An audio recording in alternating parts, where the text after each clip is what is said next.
How you doing, Brian King, UK Flooring TV. Today I'm over in St Helens at Ultima Floors. I'm with owner Mike Smith. Mike, how's it going? Not so bad, Brian, not so bad at all, thank you. Mike, great showroom. I didn't know you had a retail premises. How long have you been here? Probably pushing 15 years now. It's when I first come here, like it was a carpet shop before, and I'd bought the buildings and then took over the company as a going concern. So you own the building as well, yeah? Yeah, it's I bought the buildings more of as an investment opportunity really, and took over the shop and paid my own rent. It's mad. I've been in the flooring game probably many years like you. I only live 10 minutes away and I've never met you. No, it's never met before at all. And you used to work for the same company, are you? Same company. What sort of flooring do you sell, Mike? Do you cater for any budget, or is it just like you're the higher end?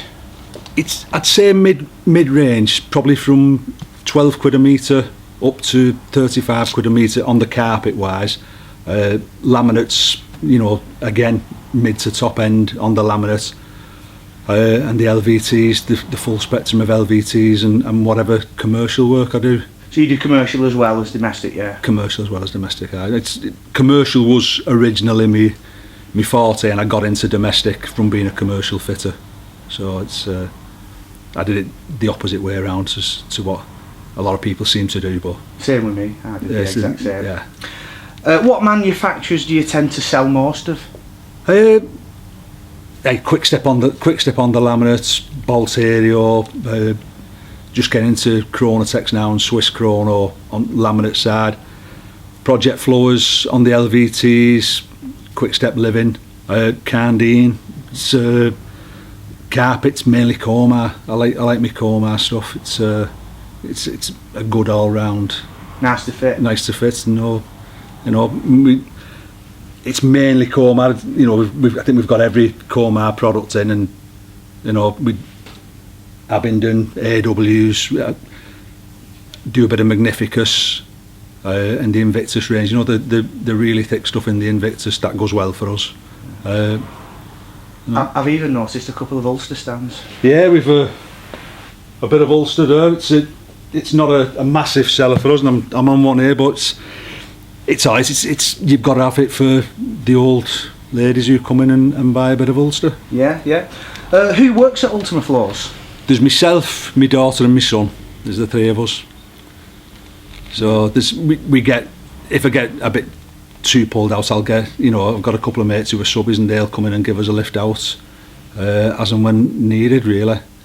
Do you do all the fitting yourself, or do you employ other fitters? Yeah, my lad does the laminate mostly.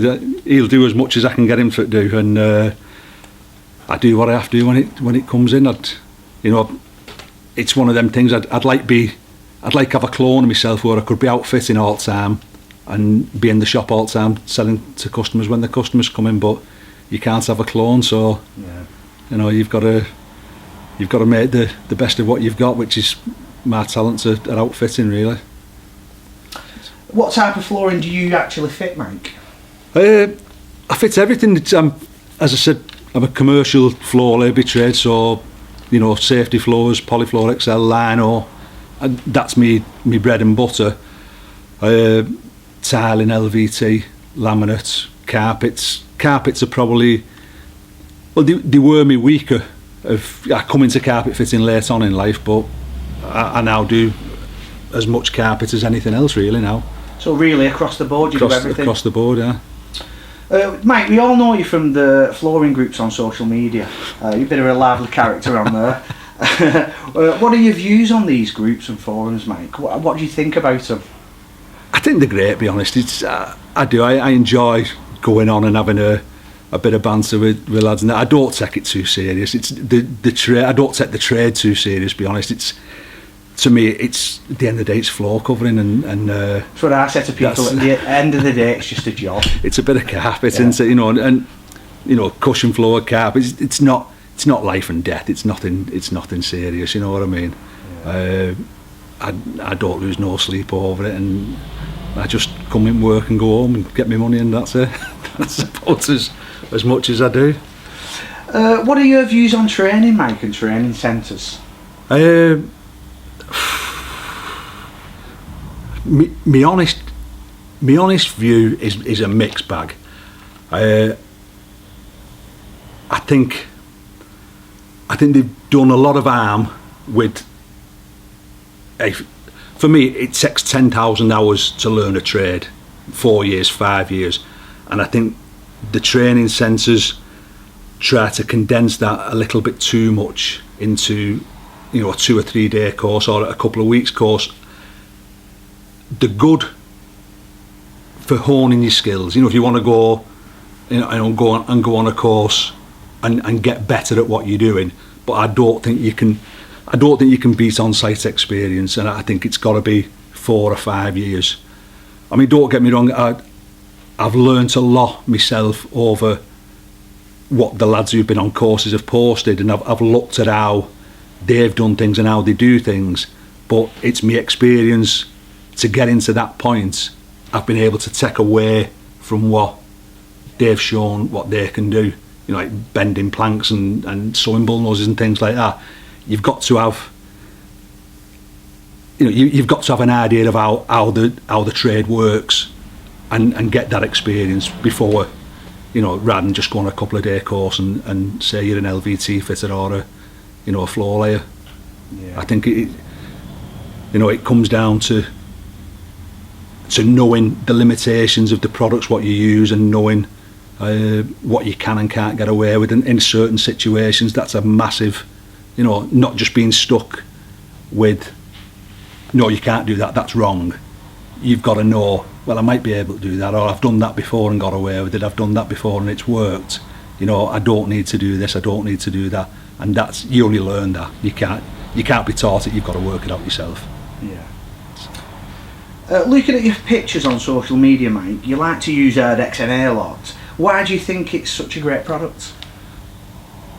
Again, I got into Ardex 30 odd years ago, and you do a job, it works, it dries, it does its job, and then, you know, it was all Ardex then. There was never no priming, nothing. It was, you took your floor up, you left whatever was underneath it, and you put your screed down, and away you went. It's got more refined over the last, 10 or 12 years, but the products don't let you down. NA there does a job. I know what it does. I know what I can get away with it doing. I know, what floors I can go over, what I can't go over, and I know it's going to be dry the next morning. If I've got my conditions right, I know that floor is going to be dry. I'm not wasting time priming. I'm not. For me, a lot of cases, the primer is a weak link in a subfloor.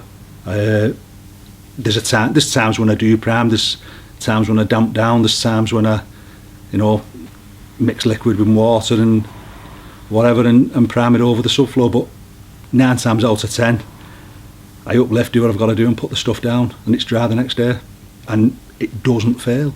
It doesn't fail for me. Whether I'm doing something different or what, I don't know, but I've never had a failure with it. Why fix what's not broken? There's no reason. Mike, how did you get into the industry? Tell us how it all started.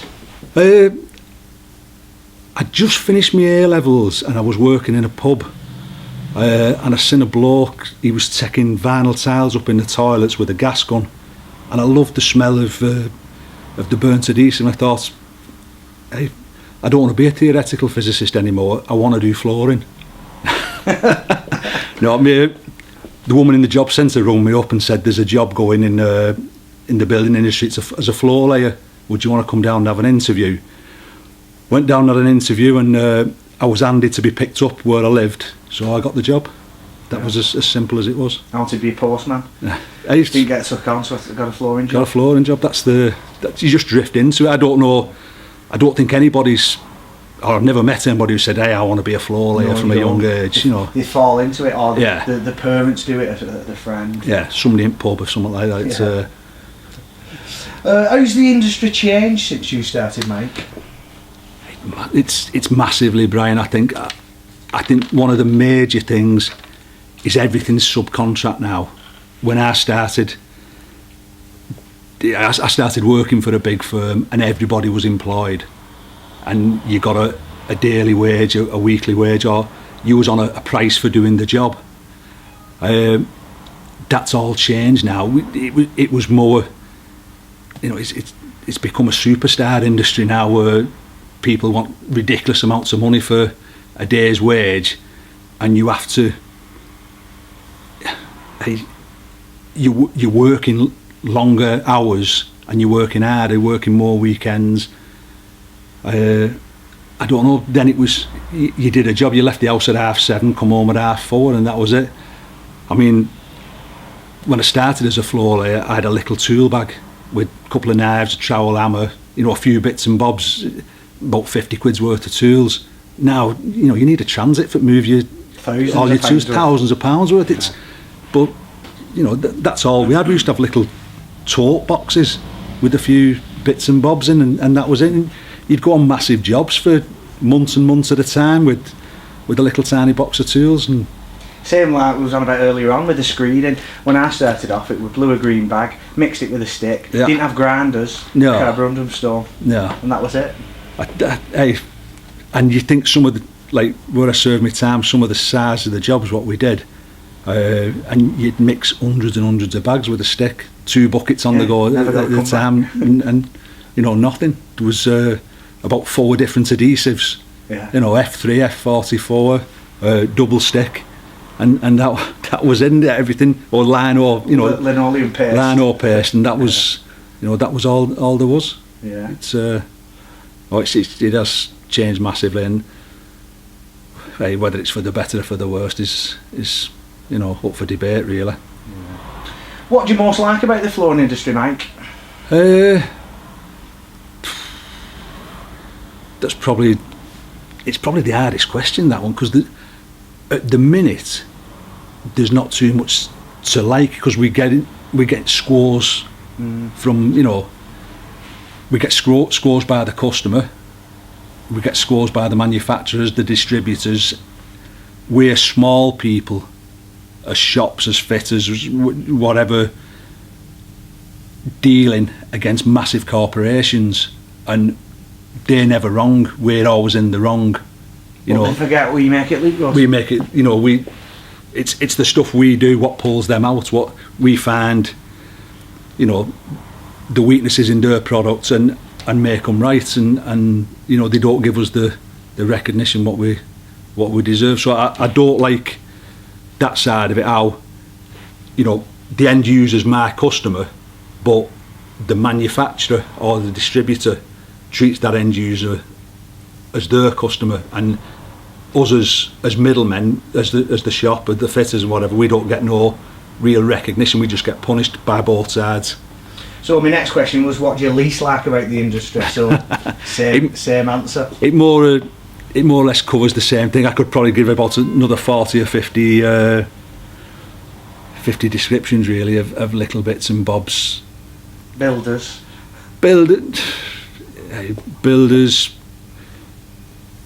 manufacturers, distributors, customers. It's no, to be honest, we have some lovely customers and some really nice customers, and they appreciate what you do, and then we get the other ones.